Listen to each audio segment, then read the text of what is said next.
Oui, je sais ce que vous dites, vous en avez marre de perdre un bras à chaque fois que vous investissez dans un smartphone. Alors nous avons la solution. Mais oui, Voici les meilleurs smartphones, les moins chers du moment. histoire de perdre qu'un petit bout de bras, en fait.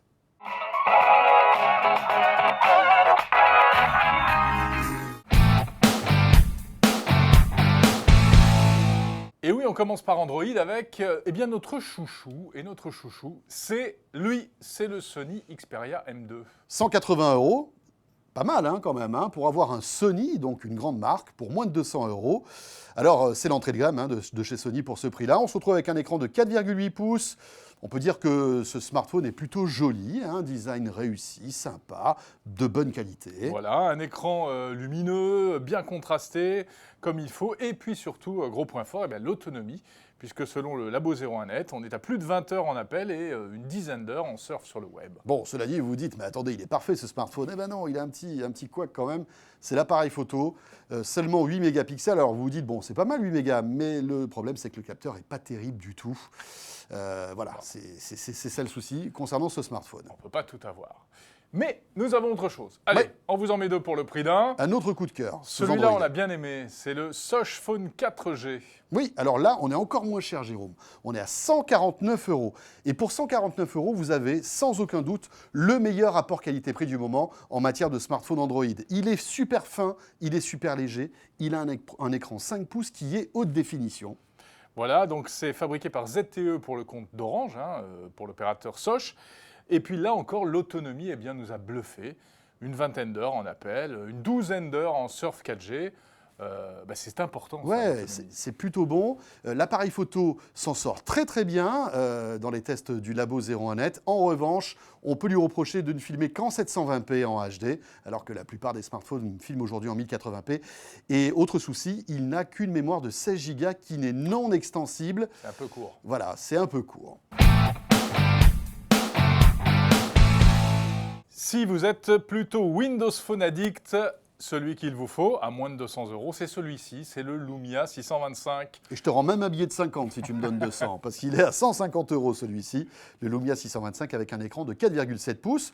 Ses points forts, 4G, donc voilà, on est au top de la techno des réseaux. Ouais. Très bonne autonomie, 18 heures en appel, 8 heures en surf. Un appareil photo qui est plutôt correct, ma foi. Bon, ça, c'est un petit peu le savoir-faire Nokia, enfin ex-Nokia. Et puis, une finition. Là encore, on retrouve la patte Lumia. Bonne finition pour ce smartphone. Point faible, un écran qui manque de contraste et de luminosité.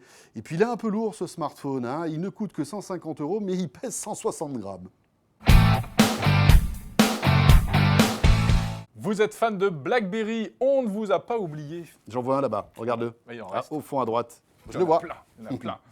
Voici le BlackBerry Q5. Oui, le BlackBerry Q5, alors qu'il n'est pas un smartphone très récent. Il est sorti en 2013. C'est pas une voiture non plus, malgré son nom, parce qu'il y a Oui, une voiture qui s'appelle comme ça. C'est vrai, c'est vrai.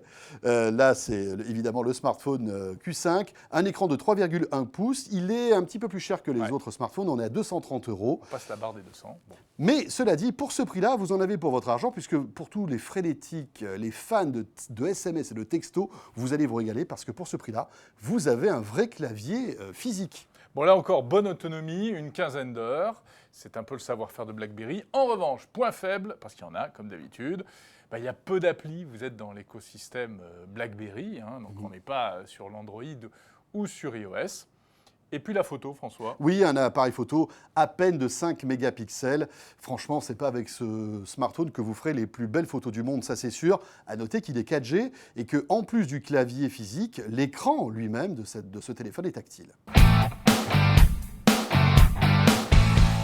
Et on termine par la famille iOS. Si vous cherchez un iPhone pas cher, alors forcément... Alors vous savez, vous sortez.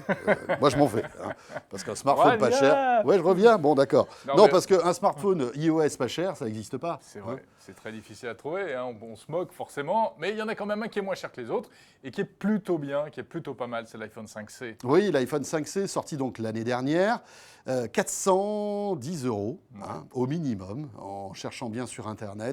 Alors les points forts, c'est que pour ce prix-là, on a un vrai iPhone, malgré tout. C'est un iPhone 5 qui est déguisé, en quelque sorte. Mais il est plutôt joliment déguisé, avec ses couleurs flashy, très sympa. qualité de finition, l'appareil photo d'iPhone qui est quand même particulièrement bon malgré ses 8 petits mégapixels. Il gagne une compatibilité 4G, donc vous surfez en 4G avec cet iPhone 5C.